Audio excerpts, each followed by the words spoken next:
Are you ready to take your message, your business, and your life to the next level? Want to learn from someone with more than a decade of experience, training tens of thousands of people from all around the world? Hi, Cliff. This is Pauline from Auckland, New Zealand. John from Calgary, Alberta. Amy Porterfield. Michael Hyatt. Dan here from Dunedin, New Zealand. Ray Edwards. Mark Mason. Mike Stelzner. Pat from Smart Passive Income. It's Darren from Melbourne, Australia. Now is the time to live the life of your dreams and do the work you feel most called to do in the world. Welcome to the Cliff Ravenscraft Show. Here's your host, Cliff Ravenscraft. That's right, my friends. Now is the time to do the work that you feel most created to do in this world and to live the life of your dreams. And to talk about dreams today in the studio, I have with me a very special guest. Once again, my wife, Stephanie. Stephanie, how are you? I'm doing well. How are you? I am doing excellent.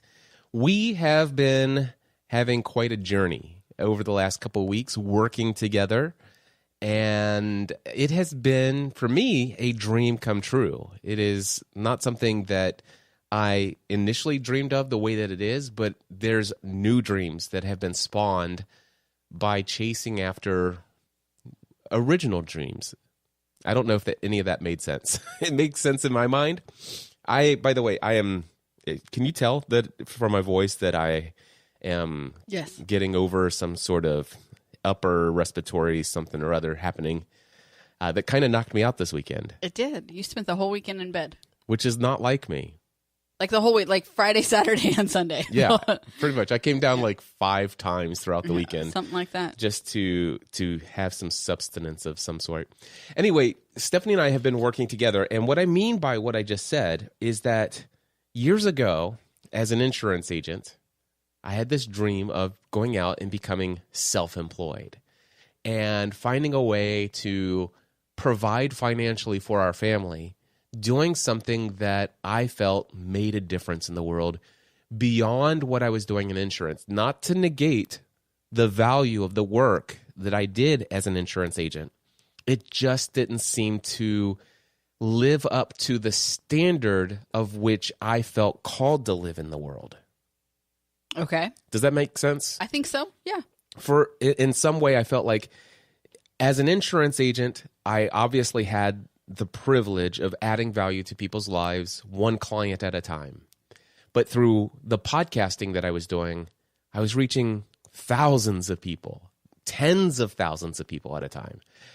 And the amount of people who were responding to me with genuine, authentic questions. Cliff, what do you think about this? I'm so tuned into your worldview, the way that you think about things. It's just a refreshing. It gives me hope for a future. I mean, I am filled with hope. There were a number of people who, as you know, had written letters to us to say, as a result of the content that you and Stephanie are creating, even about a TV show, believe it or not, I made the decision to not take my life. I was void of all hope. And by listening to you and your wife, there's something that draws me to that. And I feel free from my past. I mean, this is the kind of communication we were getting from a number of people. And I began to think, it's like, I really believe this is more along the lines of what I was put on this earth to do. When I evaluate even my childhood, when I had a CB radio and I'm sitting there broadcasting illegally to Price Hill across the river, and all these other things. When I look back at all the things that used to interest me, the passions that were, I think, built in, I realized that I was designed to live the life that I'm living today. And as a kid, I remember people saying, hey, what do you want to be when you grow up? And I remember that there was really only a few acceptable responses to that. Do you know what I mean? What are the acceptable responses for a child to answer back in our days when we were growing up? When adults asked us that question, what was the appropriate response to be a responsible adult? What would you say? I think our backgrounds are different enough that those would be different answers. Okay. Well, in your mind. But for me, my answer was a teacher. Okay. A teacher is certainly an acceptable profession for you to choose. And what are some other ones? You're doing that fishing thing again? I don't know. All right, well, tell me if you agree with this. Doctor, okay, pharmacist, okay, firefighter, nurse, all right, high school teacher, dentist, dental hygiene. I mean, all right, you see what these are the accepted norm things. But I agree with you. But here's where I'm going to say that our backgrounds are different, because I think that anything that is considered blue collar service related, mechanic, construction, farmer, these were the things that were acceptable in my circle, and those would have been acceptable in my circle as well. These so that's where I'm saying that maybe our background is a little different. No, I get that. I certainly did not grow up outside. I mean, you grew up in a more rural setting than I did. But I would still say that as a kid, if you were to say, I want to be an auto mechanic, or I wanted to be a farmer, those things would have been acceptable back then as well, because they were the known quantities. Right. There is a proven track record of people who consistently are able to generate significant, or not significant, but consistent, sustainable income from those professions. There had been a track record, proven, and there are educational paths that can help you to figure these things out, right? Whereas as a kid, if you're dreaming, like I always love my friend Chris Pavone. One of the things I love about him is that his dream was he wanted to be a pro wrestler. Right. I mean, he wanted to, and Chris won't hate me for saying this because he knows that there's some stereotypes out there. But if I was to think about that when I was in middle school, if I was in middle school and a friend of mine says, somebody asked him, hey, I want to be a pro wrestler. It's like, you want to put on pajamas as an adult and get into... They're not even pajamas. When we were kids, when we were kids, they were not even pajamas. Well, spandex something or other. You want to put on spandex and you want to jump into a ring and fake fight with somebody and get paid to do that? Come on, nobody does that. That's not true. Well, I know. Because you got... even if you want to go back to when we were kids, the two names that I remember are obviously Hulk Hogan, who, and Andre the Giant. Okay, so that's 3. But Jake the Snake. Why he brought that snake into the rink every time, I do not know. But dude, it was creepy. Yeah. And but I remember watching that. Yeah. I have 4 brothers, so watching wrestling was a part of growing up for me. But what's crazy is that it seems like some people have some dreams that are out there. I can imagine some people who say, hey, I just want to live outdoors and be able to fish all day and make a living fishing.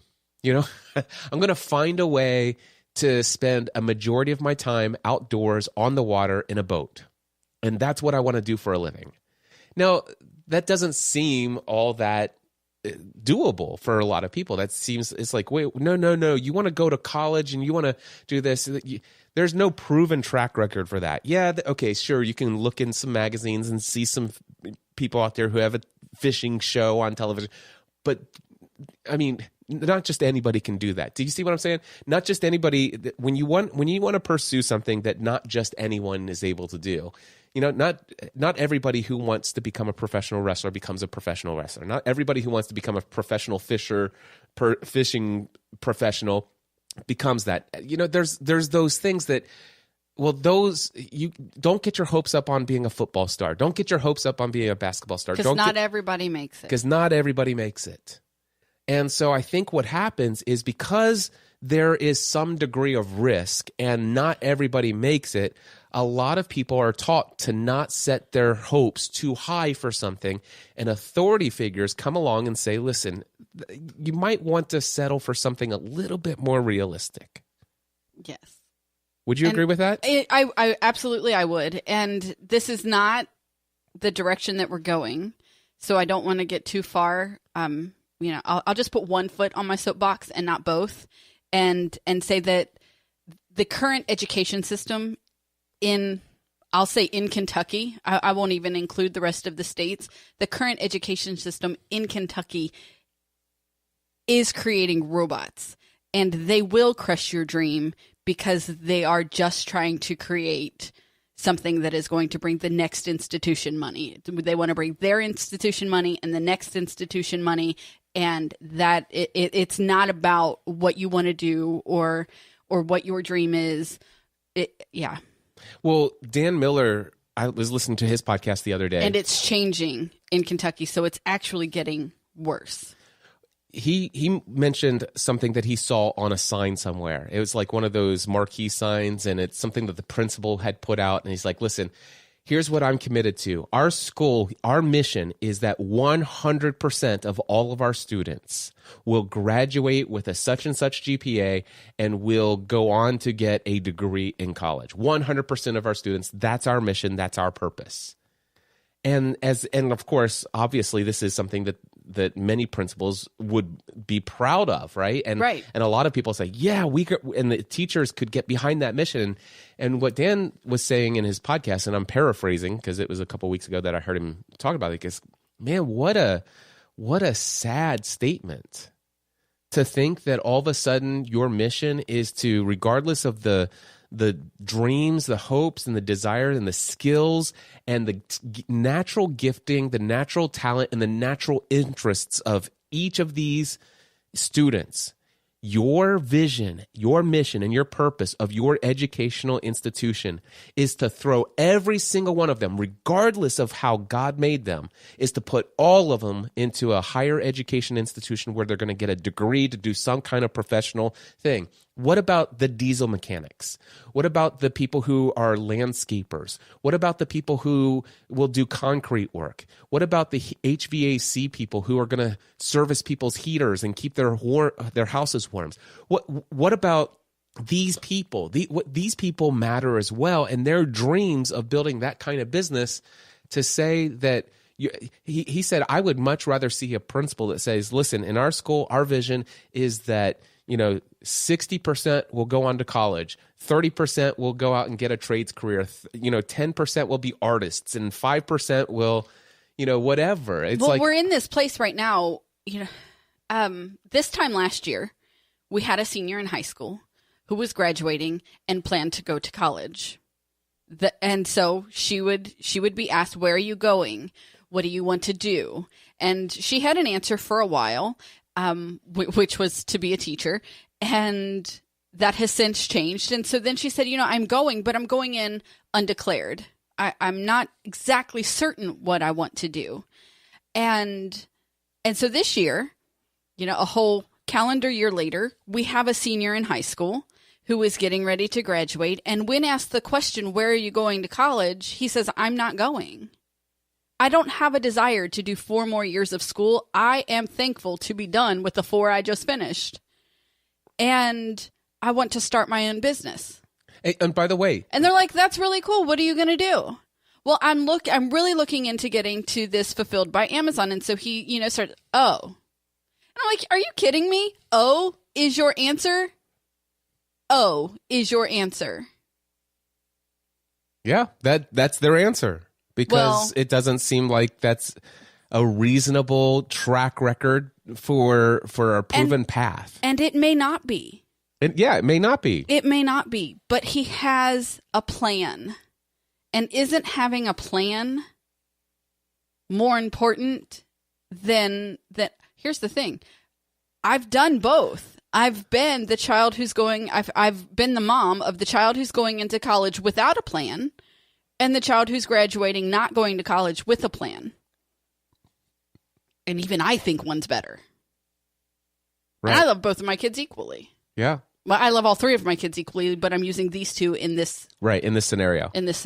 So, and even I think that one is. What you're talking about is the importance of having a dream that drives you. I think that, matter of fact, what is the scripture that's on there? Is it Proverbs what? Can you read that? Proverbs 29:18. Where there is no vision, the people perish.